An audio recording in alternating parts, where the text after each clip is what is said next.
When Israel launched more than 200 fighter jets against Iranian nuclear and military sites in June 2005, the world watched in shock.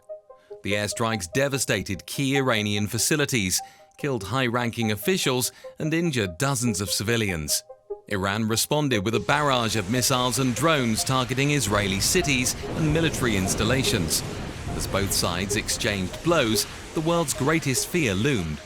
What if this escalates into a full-scale war? And what would that mean, not just for the Middle East, but for global security? For decades, Israel and Iran have fought a shadow war, covert operations, cyber attacks, and battles through proxies in Lebanon, Syria, and Iraq. But June 2025 marked a turning point. Israel's open assault on Iran's nuclear infrastructure was a calculated risk, aiming to cripple Tehran's nuclear ambitions before they crossed a red line. Iran's response was swift and resolute, unleashing waves of drones and missiles in a show of force designed to prove that any attack on Iranian soil would come at a high price. This was no longer a shadow war. For the first time, both nations were openly at war, with each strike raising the stakes and the risk of uncontrollable escalation. As one Middle East analyst put it, "The gloves are off, the world is holding its breath." The immediate consequences of full-scale war would be catastrophic for the region. Israeli airstrikes would continue, targeting not only nuclear sites but also military bases, air defense systems, and command centers across Iran. Iran, in turn, would mobilize its vast arsenal of ballistic missiles and drones, aiming at Israeli cities, military infrastructure, and possibly US bases in the Gulf. Imagine a mother in Tel Aviv clutching her child as air raid sirens wail, the ground trembling beneath the force of incoming missiles.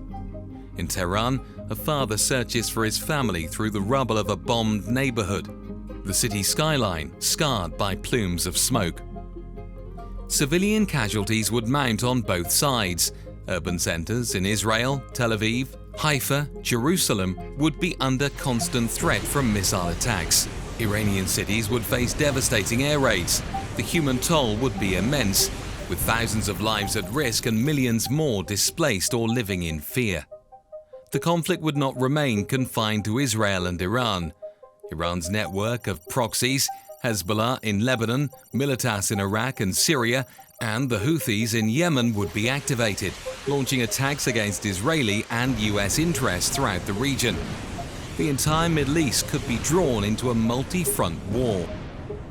One humanitarian worker in Beirut said, "We've seen conflict before, but never with this sense of dread, that the whole region could catch fire." Perhaps the gravest danger is the spectre of nuclear escalation. Israel is widely believed to possess 80 to 90 nuclear warheads, with a doctrine of ambiguity and a policy of last resort, what's known as the Samson option.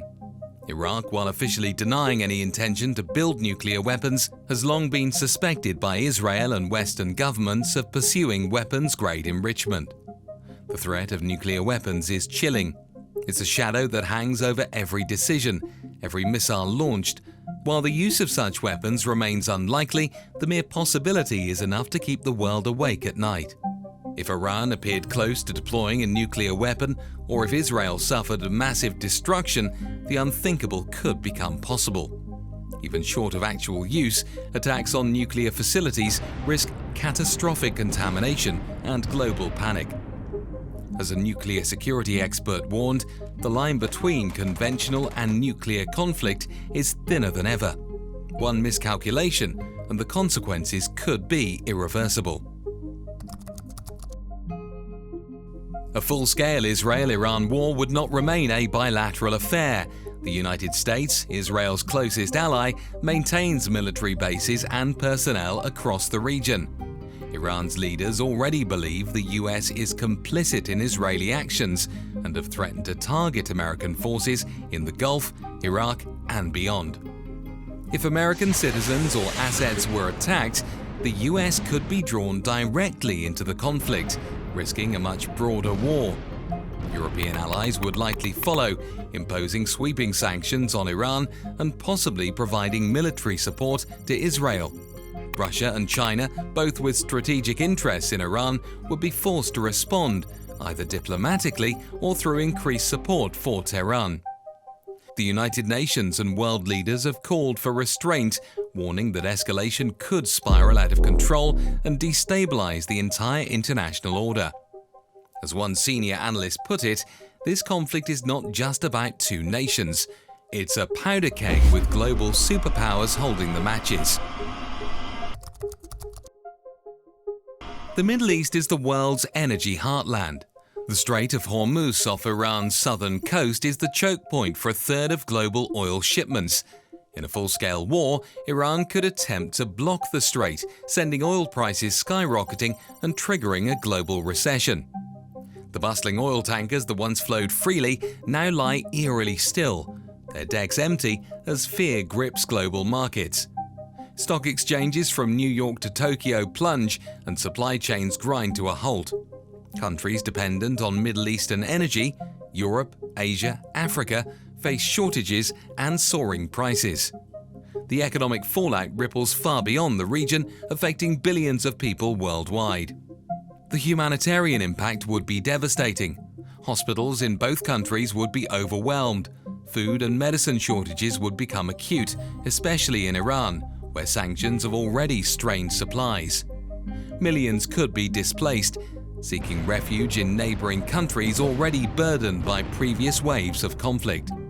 In the words of a Red Crescent volunteer, we're running out of beds, out of medicine, out of hope. Every day the line for food grows longer. Every night the shelling grows closer. International aid agencies would struggle to respond amid ongoing violence and restricted access.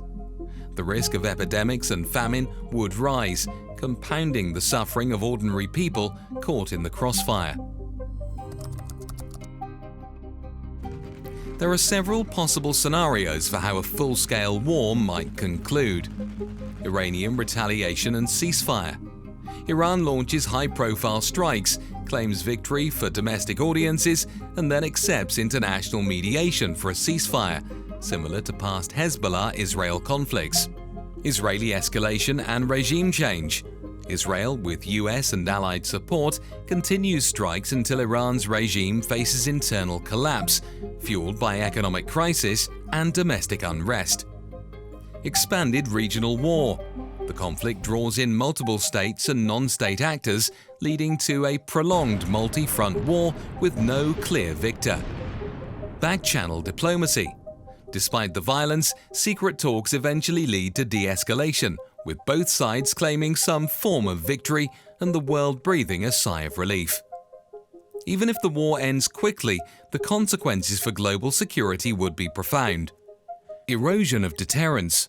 The collapse of red lines and deterrence norms would embolden other states to pursue military solutions to disputes. Nuclear proliferation. Regional powers, Saudi Arabia, Turkey, Egypt, might accelerate their own nuclear ambitions, fearing they could be next. Rise of proxy wars. With Iran weakened or destabilized, its proxies could become more unpredictable, fueling chaos from Lebanon to Yemen. Diplomatic realignment. Alliances would shift, with countries reassessing their security guarantees and strategic partnerships. As the bombs fall, world leaders plead for calm. The UN General Secretary warns of a slide into deeper conflict and urges maximum restraint. China and Russia call for de-escalation, fearing the consequences for global stability. Yet, as history shows, once the machinery of war is set in motion, it can be hard to stop. Pause for reflection. Think of families fleeing, cities burning, and world leaders in urgent talks. In the end, the question is not just what Israel and Iran would lose, but what the world would risk. As the world watches, we must ask ourselves, what price are we willing to pay for security? And how many more lives must be lost before peace becomes the only option? For now, the world watches, hoping that diplomacy can pull both nations back from the brink. But as missiles fly and alliances harden, the shadow of a wider war grows ever longer. If you found this analysis insightful, don't forget to subscribe and hit the bell for more. What global crisis should we break down next? Let us know in the comments.